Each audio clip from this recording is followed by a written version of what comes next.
দুনিয়ার হাজারটা চোখ আমার দিকে তাকিয়ে থাকুক, তারা জানে না আমি ভোরের আগে সিজদায় ভিজে যাই। তারা বোঝে না আমার হৃদয়ের কক্ষগুলোতে আল্লাহর নাম ছাড়া কিছুই টানানো নাই।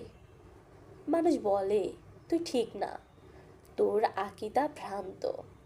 আমি বলি তুমি এসো, একবার রাতের নিস্তব্ধতায় আমার বুকের শব্দ শুনে যাও, যেখানে আল্লাহর নাম বৃষ্টির মতো ঝরে। আমি আগুনের মধ্যে দাঁড়িয়ে আছি, তবুও শান্ত, কারণ আমার সম্পর্কটা পানি নয় যে ফুটে যাবে, বরং পাহাড়ের মতো আল্লাহর সাথে গাঁথা। সারা দুনিয়া যদি আমাকে বলে নাস্তিক, তবু আমি জানি আমার হৃদয়ের ঈমান ফুটে উঠেছে একটি নামাজ রাতের অশ্রু থেকে।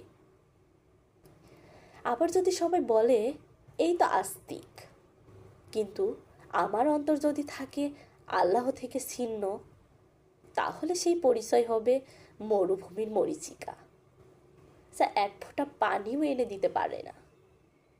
এই দুনিয়া তো নদীর মতো, যার ধারার শব্দ শুনে মানুষ ভেবে বসে সবটাই ঠিক চলছে, কিন্তু আমি জানি আমার নাও কোথায় বাধা, ওই অসীমের দিকে, যেখানে আমার আল্লাহ আছেন অপেক্ষায়।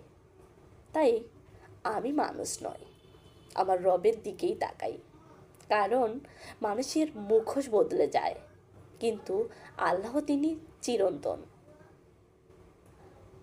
লিখছেন আমাদের প্রিয় কবি সালমান হাবিব।